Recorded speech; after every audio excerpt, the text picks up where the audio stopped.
Jeremy Bentham nació en Londres en 1748. Fue el fundador de una doctrina ética que mide las consecuencias de las acciones por la utilidad que reportan a los hombres. Para el filósofo, esa utilidad, concebida como la búsqueda de la felicidad, es la fuerza que guía el comportamiento humano. De tal modo que llega a afirmar que el criterio de moralidad se basa en aquello que produce la mayor cantidad de placer y la menor cantidad de dolor. El pensador británico no solo se limitó a describir el funcionamiento de la conducta en un plano individual, sino que también quiso sentar las bases de una teoría moral que permitiera reformar las prácticas de gobierno en beneficio de la mayoría de la sociedad. El principio utilitario de Bentham presenta dos facetas. Una descriptiva, donde se sostiene que la conducta humana, más allá de la razón, está sujeta causalmente por una doble pulsión, el placer y el dolor. Y la otra predictiva, donde se proclama que la conducta humana será siempre tal que consiga el mayor placer a costa del menor dolor. Bentham declaró que había obtenido este principio por inducción, a partir de la observación de la conducta humana, atendiendo a una multiplicidad de casos particulares que le permitieron dicha norma general. La vertiente predictiva del principio utilitario tiene gran influencia en la ciencia empírica, siguiendo como modelo el método de estudio de Newton, donde una vez enunciado de manera abstracta, el principio puede ser reducido a términos matemáticos que generarán, mediante los oportunos cálculos, conocimientos detallados sobre el comportamiento humano, a fin de predecirlo. Es lo que se conoce como la aritmética moral. El filósofo escocés David Hume también influyó poderosamente en su pensamiento, ya que rechaza cualquier tipo de vínculo entre la legislación positiva, las leyes vigentes en los estados, y el derecho natural, de origen presocial y racionalmente deducible. Para Hume, y esto es lo que tomará y desarrollará Bentham, las leyes son normas respaldadas simplemente por su utilidad. El concepto de ser humano que manejaba Bentham se corresponde con el denominado hombre económico, que actúa siempre guiado por el afán de obtener el máximo beneficio a costa del mínimo gasto. La teoría moral de Bentham ha sido con frecuencia tildada de insolidaria, pero hay que tener en cuenta que el filósofo inglés no se propuso conseguir un sujeto ideal. Su doctrina no exige que el sujeto sea de un modo u otro, actitud propia de las teorías perfeccionistas. Afirmaba que para tener una verdadera ciencia moral es necesario partir de cómo es el ser humano y no cómo nos gustaría que sea. De todas maneras, Bentham no pensaba que todos los seres humanos actúan continuamente de manera egoísta. Los hombres ilustrados siguen el principio utilitario, pero las otras personas siguen principios erróneos, como el ascético, teológico y altruista. El principio ascético consiste en buscar el sacrificio, la renuncia a los placeres y la búsqueda del dolor en vez del gozo. Puede hacerse por motivos religiosos o filosóficos. El principio teológico supondría encontrar en la voluntad divina el criterio de lo bueno y de lo malo. Esa voluntad, sin embargo, es tan insuficiente como guía que necesita ser interpretada constantemente, con lo que el propio criterio del intérprete sustituye al de la presunta autoridad sobrenatural. Es cierto que no todas las personas adoptan el principio utilitario para guiar su conducta, solamente que el comportamiento egocéntrico es el más poderoso y extendido, pero también existe la conducta altruista y benevolente. El filósofo inglés afirma que en el altruismo muchas veces el sujeto actúa movido por sentimientos de simpatía o benevolencia desinteresados, cuando en realidad se está buscando un tipo especial de placer, el ser estimado por los demás o la utilidad, o incluso la cooperación como fuerza social. Es decir, que en el fondo de un actuar al parecer desinteresado y benevolente, se esconde un regocijo individual que busca la utilidad. El objetivo de Bentham no consistía en describir el funcionamiento de la conducta humana individual. No quería enunciar una teoría psicológica, aunque este es el punto de partida. Su meta era construir una teoría moral basada en la utilidad que permitiera reformar las instituciones y las prácticas del gobierno y del derecho, y a fin de cuentas, el entero funcionamiento de la sociedad. Para hacerlo, tenía que pasar del principio utilitario, descriptivo y predictivo a la formulación de un principio operativo, con valor normativo. Bentham lo encontró en el principio de mayor felicidad. En la teoría política se enfrentó a las concepciones que estaban triunfando en su época, por ejemplo, la teoría del contrato social, que presenta un pacto fundacional del Estado, la teoría de los derechos naturales, que proclamaba derechos universales, eternos y absolutos, deducibles por el correcto uso de la razón y anteriores a la creación de la sociedad política. Frente a estas concepciones, Bentham optó por un positivismo político, donde considera el derecho como algo histórico, local y temporal, y además niega relevancia a los conceptos metafísicos. Sorprendido por los acontecimientos revolucionarios en Francia, Bentham, quien tenía relaciones epistolares con varios de sus protagonistas, como D'Alembert, Lafayette o Condorcet, pasó del respaldo entusiasta al desengaño, decepcionado por las matanzas del terror. En el terreno de la teoría, el principal motivo de su hostilidad hacia la revolución era la proclamación de unos derechos naturales abstractos e imprescindibles. Toda la teoría de Bentham se edifica sobre la base de una opción radical en pro del consecuencialismo y el utilitarismo. La base consecuencialista es la tendencia a evaluar las instituciones, las políticas y el comportamiento según las consecuencias que producen y no según los principios sobre los que se asientan. La base utilitaria mide las consecuencias de las acciones por la utilidad que reportan y no por cualquier otro criterio.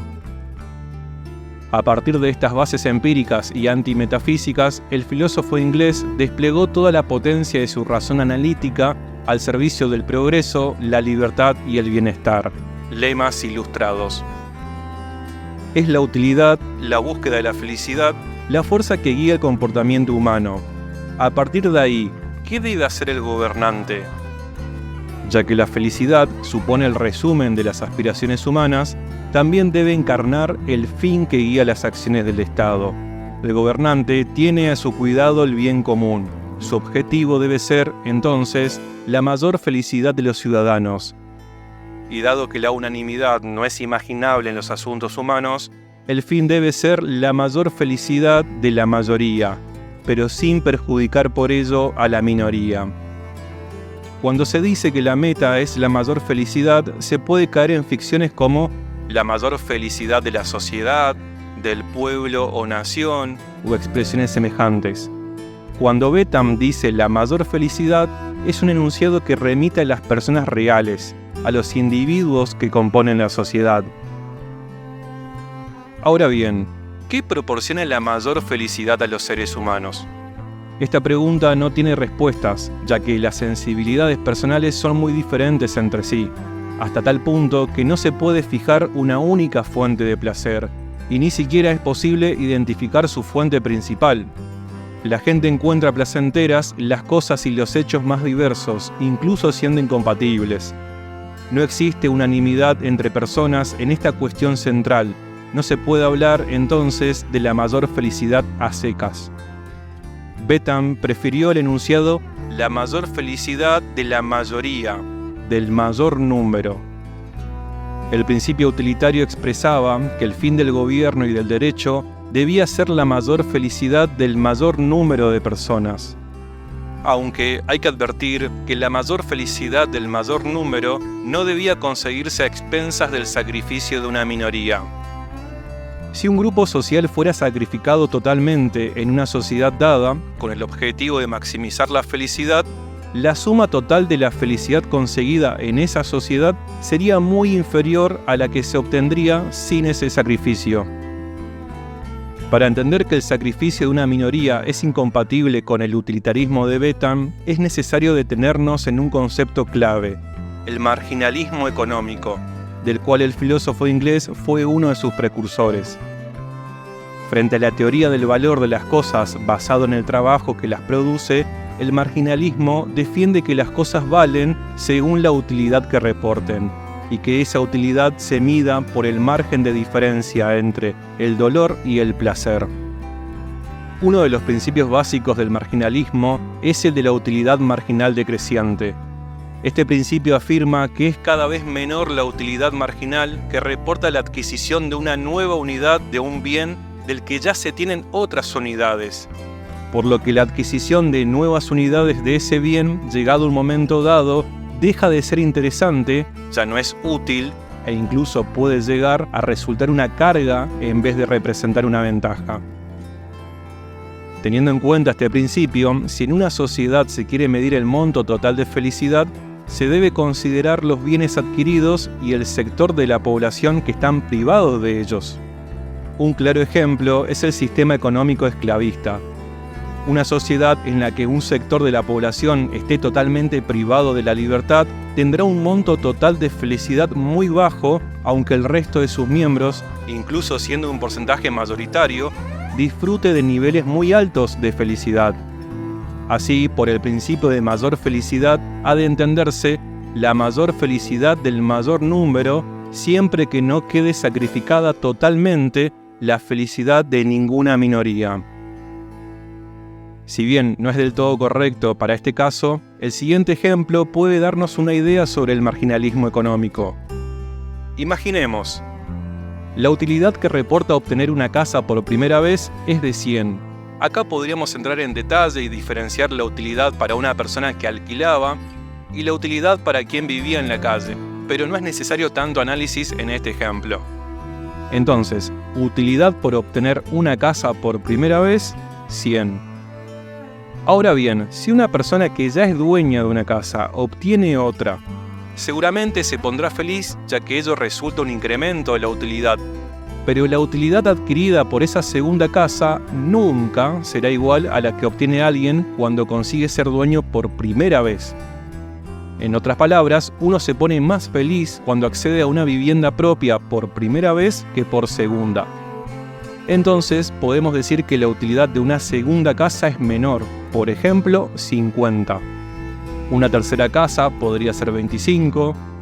Una cuarta casa podría empezar a significar restar utilidad por los costos de mantenimiento y seguridad y estrés que eso conlleva. Eso ya depende de cada caso, pero lo importante es entender que obtener una cuarta casa no conlleva más felicidad que obtener una casa por primera vez. Dicho todo esto, podemos hacer el siguiente cálculo. Si tenemos 10 personas y todas ellas obtienen una casa por primera vez, el cálculo de utilidad nos daría 1000. Porque se multiplican 10 personas, que es la cantidad de nuestro ejemplo, por 1000, que es el valor de la utilidad que le dimos a la obtención de una primera casa. Pero ¿qué pasa si sacrificamos a un sector de la sociedad para que otros vivan mejor? En nuestro ejemplo, si tenemos 10 personas, ¿qué pasaría si 3 de ellas es el grupo que sacrifica su utilidad? Es decir, no obtiene ninguna casa porque otros se la llevarán. Tenemos el siguiente cálculo. Como establecimos que 3 personas no obtienen casa, nos da un total de 7 que sí. La utilidad de todas las personas siendo dueñas por primera vez es de 700. Pero además, 3 personas obtienen 2 casas. Y la utilidad por esta segunda ya no es de 100, sino que es menos, es de 50. Si sumamos todo, nos tiene que dar un total de utilidad de 850. Con esto se explica que el mayor número de felicidad está fundado en el mayor número de personas, pero nunca sacrificando a un sector. De lo que se trata es de encontrar un equilibrio. Ahora bien,